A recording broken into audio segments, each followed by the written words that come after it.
welcome to Book 101 Review. Book 101 is all about the books that I read for the last 40 years. And today I have my special guest. He is a stand up comedian, an actor, a playwright, and of course, a fellow podcast host, no other than Mr. Chris Ferretti. Hey everybody, how are you? Hey Danny, how are you? It's really nice to meet you. And hello everyone out there in the Book 101 podcast audience. How you guys doing tonight? Well, they're fabulous, fabulous, Mr. Chris. And thank you so much for being part on Book 101 Review. And can you please introduce more about yourself that I miss? Sure. All right. So, hey everyone, how are you? My name is Chris Ferretti. I am a stand-up comedian, actor, and fellow podcaster. And I just put up my second comedy special, which is titled Midnight Hero, which is on YouTube right now. So you can go check that out.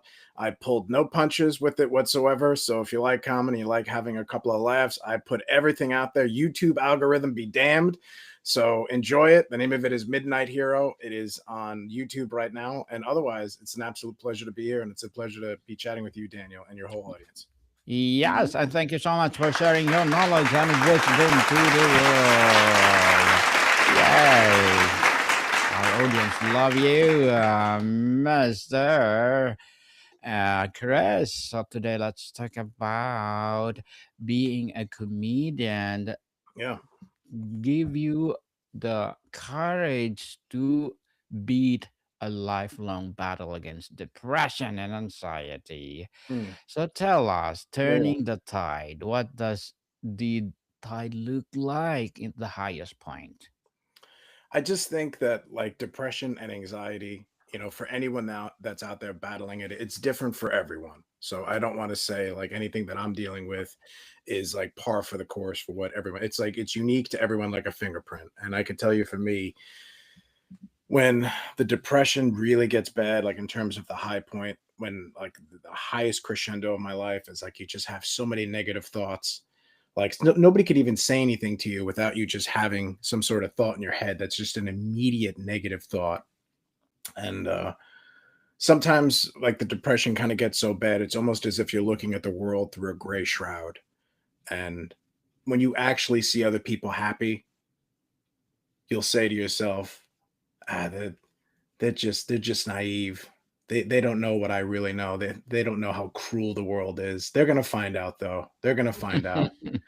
So that's how bad it can get with the depression. With the anxiety when it's really at that high point, like you just don't even want to move. Like every single thought you have is like you exhaust yourself. Your mind almost goes into a frenzy with like these imagined situations that are just kind of preposterous, but the fear that you have is real.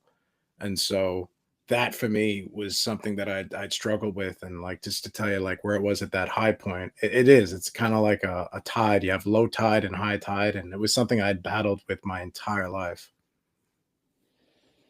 What was the catalyst or the series of moments where you went from just managing or surviving your mental health to deciding you were going to actively fight to transform your relationship with it? I mean, I have been fighting it my entire life. So the idea of like, there was like one moment where I decided to be like Rocky Balboa and decided to fight it. It's like, I've been fighting it my whole life and I've tried a million different things. And, even going to therapy, I think therapy is helpful because it helps you look at your depression and anxiety from like a topographical point of view. Like you can almost like kind of look down on it and understand it. But um, what really made the difference for me, and again, this is just speaking for me, for my own depression, my own anxiety, um, it was actually changing my diet, which I wasn't expecting. Once I had changed my diet and I took a look at some of the foods I was eating, once I really took a look at that, it was amazing because the depression and anxiety went from like a 10 on a scale of 1 to 10 down to like a 3. And when it goes from a 10 to a 3, it's a lot easier to manage and it's a lot easier to dismiss, you know what I mean? Hmm. Yes, definitely. And how did the person of the comedian Someone expected to be on and funny collide with the internal reality of depression. I just think you have to be honest with it. I mean, I think you go up on stage and you talk about it. I mean, that's what I do in my act. I'll talk about like my depression and anxiety, and specifically within Midnight Hero, I talked a lot about specifically my anxiety and like all the things that I was doing to overcome it. I will tell you, Daniel, when I was just battling all this stuff, I went online and I was looking for a therapist. And therapy today is a lot like online dating. Like you're scrolling through the profiles and you're trying to find somebody. And I mean, this is a real thing. I looked on a profile for like a therapist and I saw right next to her name, and it was like, I'm 23 years old and I can't wait to help you with your problems. It's like you are 23. Like, no offense, but you have yet to feel the tip of life's dick. All right. You may not be able to help me. All right. Um, Thank you, Skylar. I appreciate it. I know you were vaping in your profile, but I'm not sure how much you might be able to help me with my problems here. Like 23 years young. My God. So, but yeah, I went to therapy, and I think that like the most important thing is that when you're up on stage, just be honest. Like if you're struggling with anxiety, be honest with it. If you're struggling with depression, be honest with it. I think the worst thing that you could do is go up on stage and just lie and just like, yeah, everything is great. Everything is fucking peaches. Everything's awesome. It's like, it's not. And I think most people can relate to that. So no matter what, it's just the reality is, it's like, this is where I'm at. And I'm going to let you guys know. Mhm. Yes, definitely. And tell us, Mr. Chris, comedian as a lens and a tool. When did you first realize that your comedy and your mental health journey could inform you each other? What was the last thing you said? It could inform me Yes, what? inform each other. I think that kind of, I will say is that, comedy for me, it's not so much like a decision to be funny. I think funny kind of comes from just the way in which you look at the world, you know? I think it's just, at least for me, at least from my perspective, I think funny in comedy, um, a lot of times they come from like the way in which you perceive the world or your point of view. Like that's where a lot of the funny comes from. Is like you just see the world in a very funny way.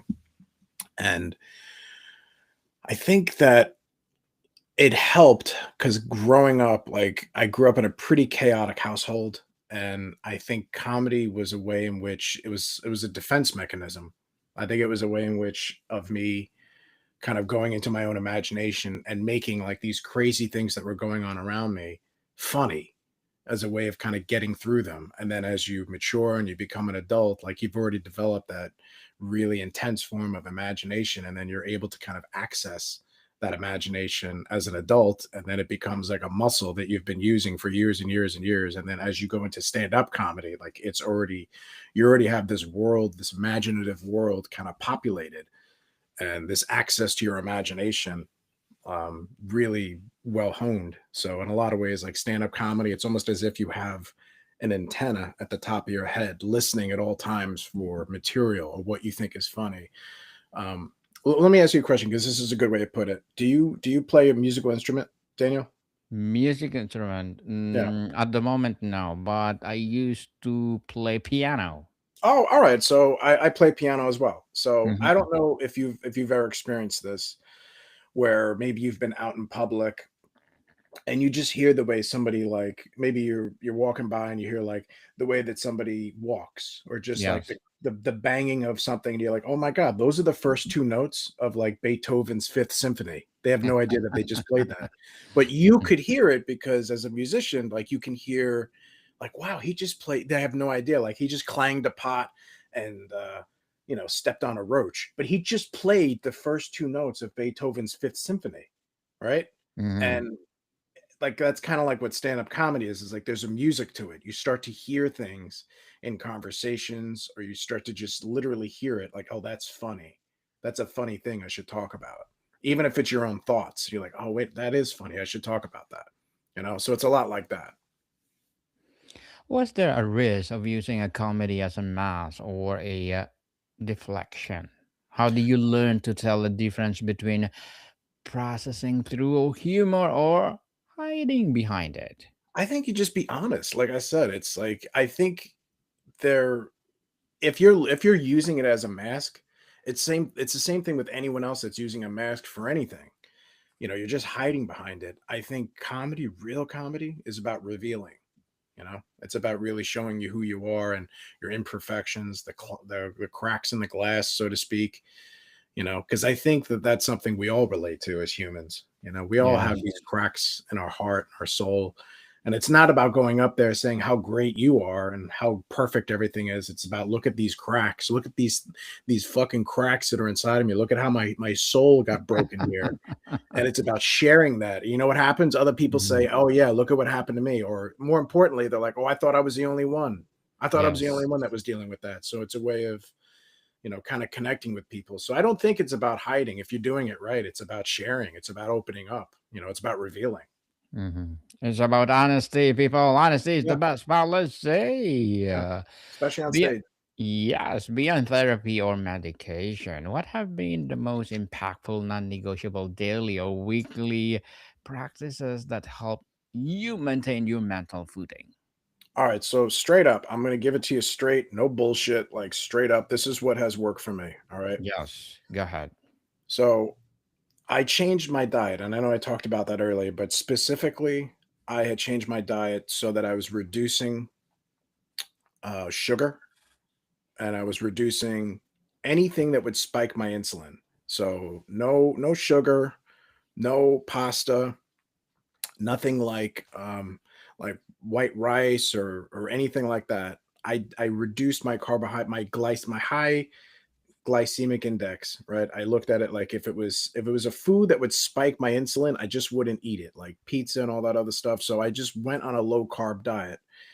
And that coupled with fasting, where I'll do fasting maybe upwards to 20 to 24 hours a day, where I won't eat anything. And then I have like my one meal, which will last like maybe an hour, hour and a half for the most part. I mean, like there are the times like the holidays and like a celebration or a wedding. I'm not a psycho. I'm not gonna like go to a wedding like, oh, I'm sorry, I can't have that wedding cake. I'm fasting.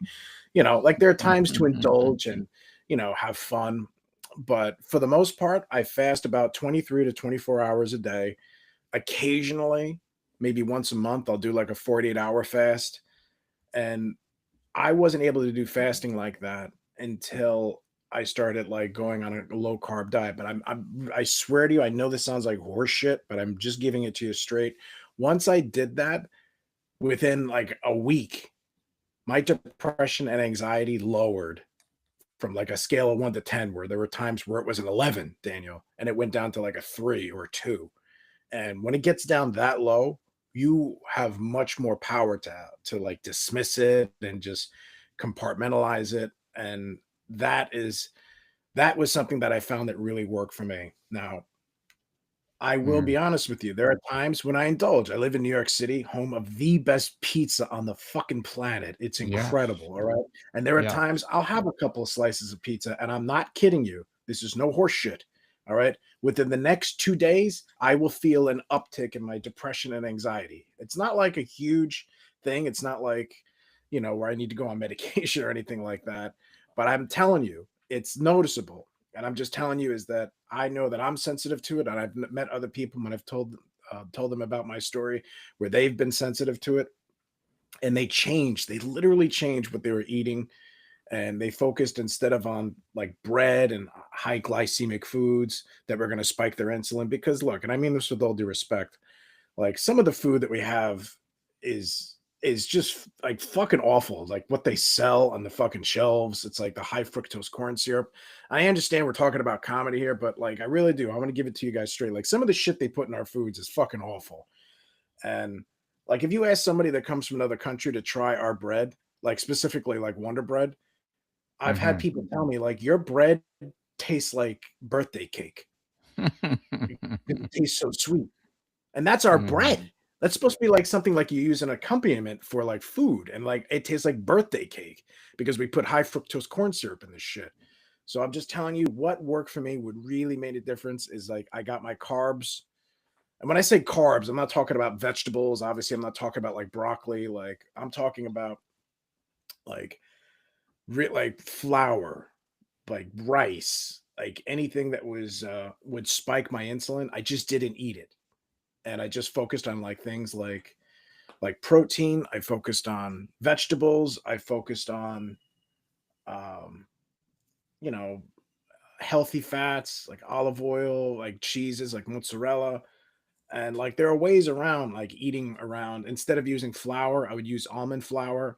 And I know that sounds like fucking insane. Please don't think it's not lost on me to realize how insane it is to be instead of using flour, use almond flour. I understand how fucking crazy that sounds. But for me, what has made a difference is specifically doing that.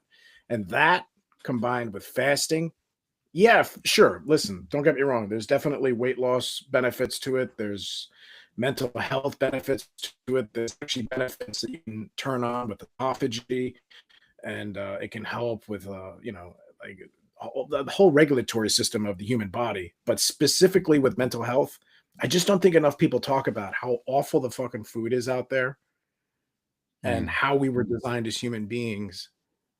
And I don't think the human body was designed to take in all of this fucking sugar. I just don't. And I think that, if you're out there and you're battling depression and anxiety, first things first, my fucking heart goes out to you, man. Nobody understands what it's like. I have friends and family that are blessed to not have this dark fucking horse that they have to deal with. They just like, "Oh, I don't understand." So like you're sad all the time. It's like, "No, you don't get it.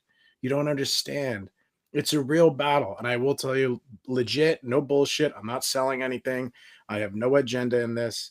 What worked for me was reducing my carbs and eating more healthy. It also helped exercising, specifically lifting heavy weights. So that made a difference because I will work out maybe 2 to 3 times a week, lifting heavy.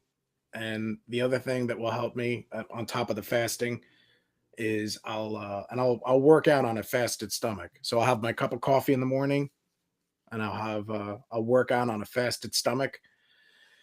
And what also helps me is vitamins. Just I know that sounds fucking silly, but it's true. Just I'm talking about like B complex, vitamin C, some fish oil, like that made a difference, and that really kicked my depression and anxiety in the ass.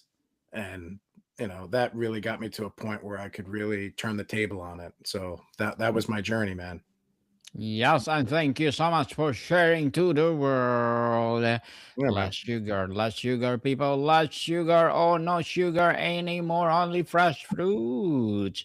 So, Mr. Chris, as a comedian, actor, a fellow podcaster, a playwright, what are your short term and long term goals? Well, I mean, right now I'm just putting out my second comedy special, Midnight Hero. That has been um, an absolute like dream to be able to not just do one, but now my second comedy special and to kind of release it out there. But for me, I think years from now would be able to be a touring, headlining comedian. And we had talked about this before. Just you were studying stand-up comedy yourself, looking to get into a little bit of comedy yourself, Daniel, which I think is fantastic, and I think your audience should support you. You're doing Yes. good with that. I'm learning Italian right now to not just do stand-up comedy in English. I'm learning Italian to be able to do stand-up comedy in Italian. So my goal would be able to do stand-up comedy not just in the United States, but also performing in Italy, and to be a touring headlining comic, and hopefully, being able to work on my own projects, my own films, um, my own projects that I would be doing, the plays that I would want to be putting up, and more importantly, of all of that, to have so much success that I would be able to send the elevator back down for the many talented and brilliant people that I've met in this industry that I'm proud to call my friends. So that would be a big goal for me. A big goal and good luck to your goals and looking forward more for more success, Mr. Chris. Thank And you, man. Appreciate you. what will be your piece of advice for those people out there want to be like you? I just think no matter what it is you do, it doesn't matter. I just think you really kind of have to ask yourself a really sincere question. Is that maybe Mm, 100 years from now, yes. 100 years, you really have to wonder is like, is anyone ever going to remember you? And the chances are is that the answer is no. Nobody. It's Mm, all going to get washed away. It yes. all gets washed away, you know? And you have to ask yourself, you only go around once. And that's the truth. We only go around once, and you have to ask yourself, what do you want to do with the time that you have here? And that's what really matters. And if it makes you happy and if it's something that you want to do, then do it. But it's I would only say this to somebody for going into the arts, specifically stand-up comedy. Like, you have to love it. You have to love it. If you don't love it, like, do yourself a favor and just get out now. Because if you don't love it, eventually it'll just grind you down. Like, you have to love it. No matter what it is you do, you have to love it. So anyway, but for anybody that's out there that's pursuing something, I think the most important thing is like you go all in. You know what I mean? Don't bullshit. Don't kid yourself. Go all in. Forget about the naysayers. Forget about the people that have an opinion about what they think they would do or their idea of what you should do. It's your life. Don't ever forget that. It's your life and you get to do whatever you want and whatever makes you happy. All right? Yes, it's your life, people. Don't care of what people say about you and go, go, go. Just do it and stop procrastinating. Thank you for that advice, Mr. Chris. And can you please recommend a book or books that influence your journey? So, of all the books that are out there, I would say the one that really influenced me the most was The Alchemist by Paulo Coelho. Um, I don't want to give anything too much away in the book, but it really had shaped my idea about sometimes we take a look at something and something happens in life, and we would look at that and be like, Jesus Christ, why was this laid at my feet? I didn't ask for this.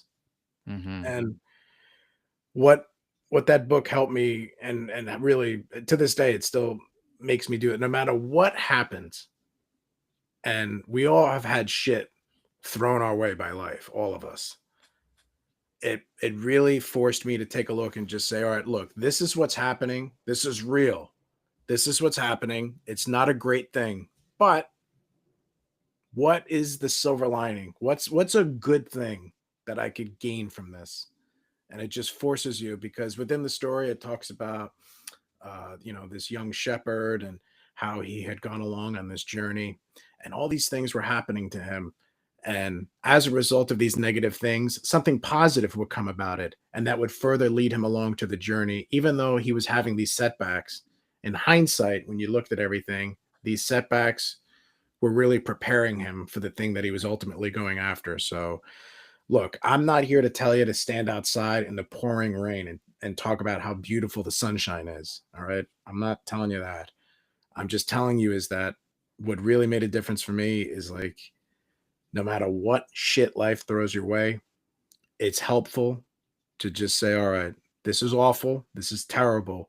But what's something good that is coming from this that I could learn? And that's made all the difference in the world. So I highly recommend that book. It's such a great story. It's called The Alchemist by Paulo Coelho, and highly recommend it. Yes, and thank you for that recommended book, Mr. Chris, for Yeah. our listeners who are in their own battle. What is Do the you have do first? you have a book you could recommend? Oh, yes, definitely. Right now, I'm recommending Walter Isaacson by the Apple one, Steve Jobs.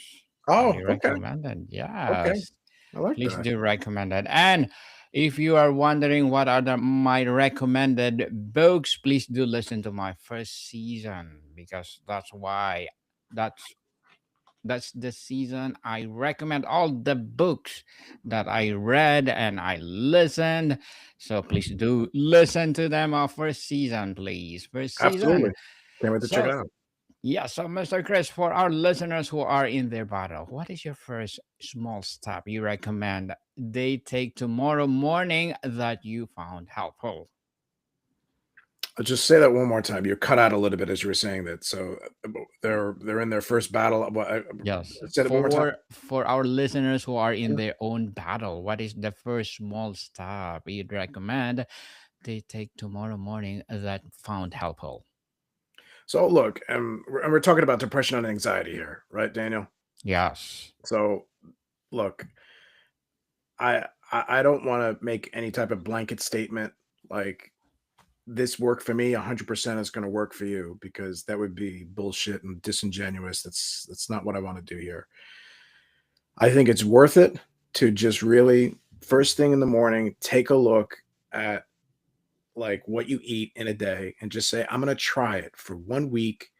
I'm just going to keep my sugar as low as possible. No more Coca-Cola, no more soda, no more diet soda. I'm going to drink water and that's it. I'm not going to have fucking orange juice. I'm not going to have pineapple juice. I'm going to get rid of the sugar. I'm not going to start my day with a big stack of waffles or bacon, egg, and cheese and drown the shit in like ketchup and jelly. I'm not going to do any of that.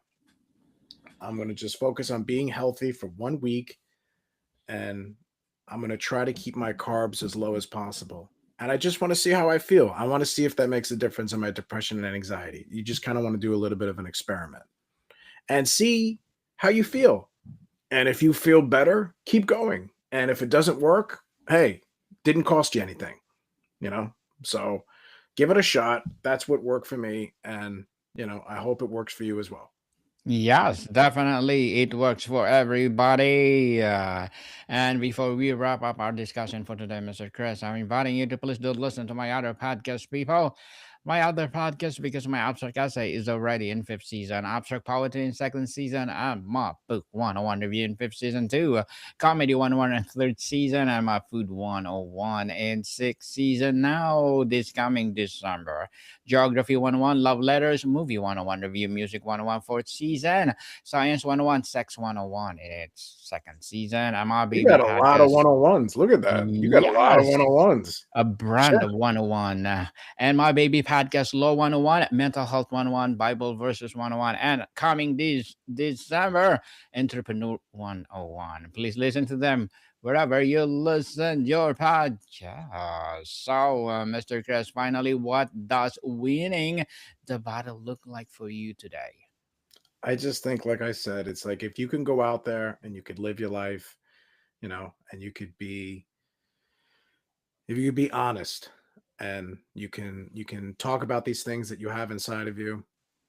I will say for my depression and anxiety, it never 1000% goes away. I don't want to kid you. Like it's still there and I still have my days where, there's definitely an uptick. But I will tell you is that controlling my diet and what I eat and fasting with diet and taking vitamins, that has really, really made it manageable. And if you can go out there and you could live your life, and no matter what it is, I don't care if you're a stand-up comic or you're an author or you're, just somebody running a business, it doesn't matter. Like if you can go out there and you could live your life and you can really live your dreams and you could do it unapologetically, that's winning. You know what I mean? That's winning. Mhm. That's winning indeed. And thank you so much for winning us, Mr. Chris. Thank you for empowering us. So can you please invite again our listeners to promote your comedy something or anything that you're doing right Yes. now? Yeah, I would love that. So for everyone out there, first, my big thanks for like tuning into this. I really, really do appreciate it. And I'll tell you is that I just shot my second comedy special, Midnight Hero. It is out on YouTube right now. I pulled no punches with this thing. It's absolutely hilarious. I think you're gonna love it. So give it a check. Check it out. It's on YouTube right now on my comedy channel on YouTube, Chris Ferretti. And you could also follow me on Instagram. You can follow me on Instagram at Jersey Ferretti. You'll know it's me because there's a little Italian flag and an Irish shamrock for the Italian Irish heritage in me. You'll be able to find me there. And I always post my upcoming shows on there. And if you're coming to New York anytime soon, make sure you message me so you can come on out to a live show, have a couple of laughs, we'll have a good time, and I'll always make sure you get taken care of like royalty. But otherwise, man, you guys have been absolutely fantastic. Check out my second comedy special, Midnight Hero, on YouTube. You guys are awesome. Thank you so much for tuning in, man. I really appreciate you. And Daniel, thank you so much, man. I look forward to hearing all about your comedy journey in the months and Yes. years to come, my friend. Yes, I hope you will be one of my mentor. We'll try, man. We'll try. Yes, people, let's support Mr. Chris Ferrari because if you support him, for sure, more and more empowering comedy will rise. So, Mr. Yeah, Chris, man. thank you so much for your Thank time. you, man. Thank you, guys, and appreciate all of you. Appreciate you, Daniel. Take care. Have a good night. Mordecai people, see you soon.